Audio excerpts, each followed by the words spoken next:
Hello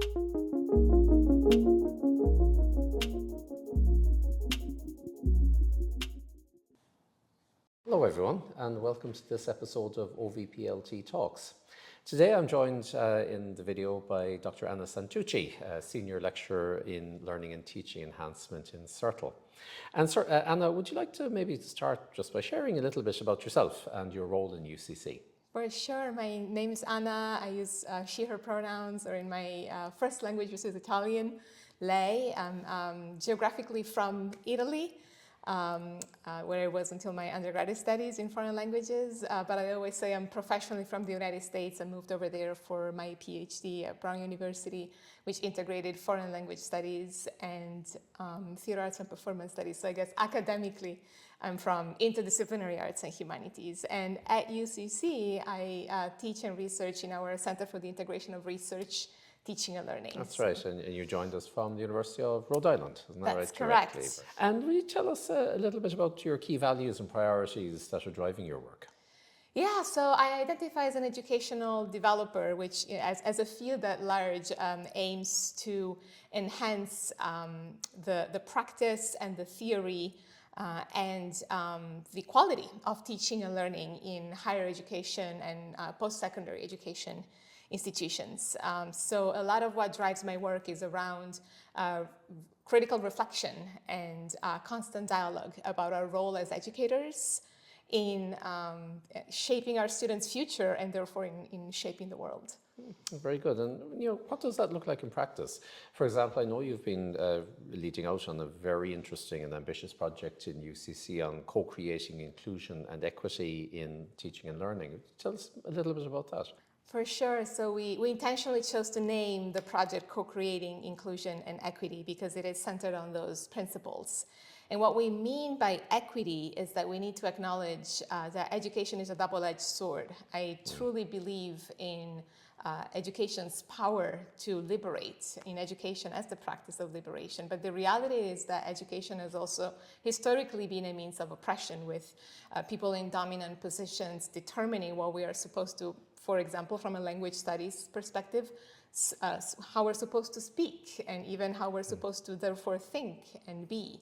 And that's the reality for a lot of our learners and our students when they encounter educational spaces. So what we mean by equity is simply acknowledging the fact that different individual identities and experiences shape what we're able to accomplish. And if we truly want to close achievement gaps in higher education, the fact that our students don't achieve at the same levels based on on the backgrounds that they come from, then we need to recognize that those are opportunity gaps. They are caused by systemic inequities in access to resources and access to opportunities.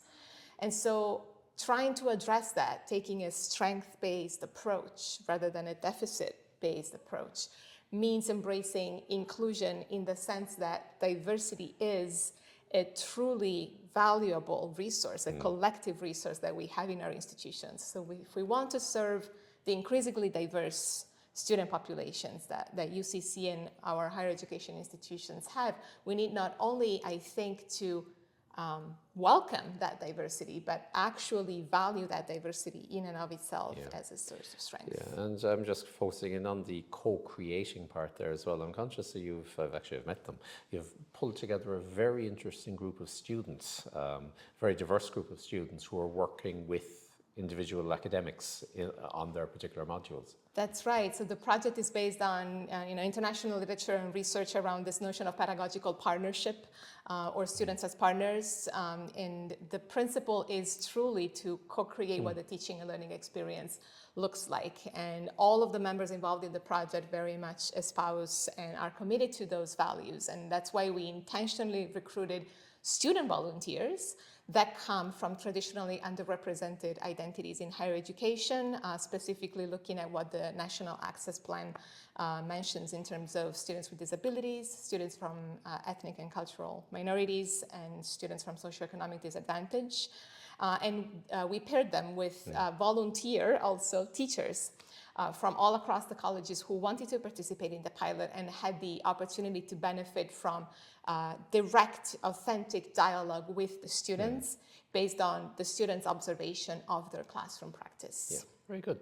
So in light of what we've been discussing, I mean, do you have any kind of like quick final thoughts, reflections on what we can do in UCC as teachers, to foster equitable, inclusive teaching in our teaching practice? Very briefly, I think really centering critical reflection and authentic dialogue in any way that we can.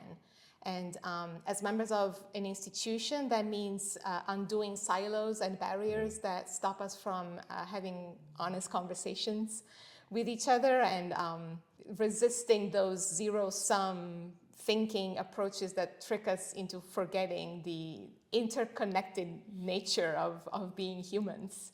And as designers of learning experiences for our students, it's just reminding that it's actually pretty simple. It's about naming what matters. Our learning outcomes are the core things that our students need to be able to do and know. And then focusing anything that we're designing on the actual processes of getting there, rather than on just the results of what the final product of learning looks like. True. Thank you, Anna. Thank you.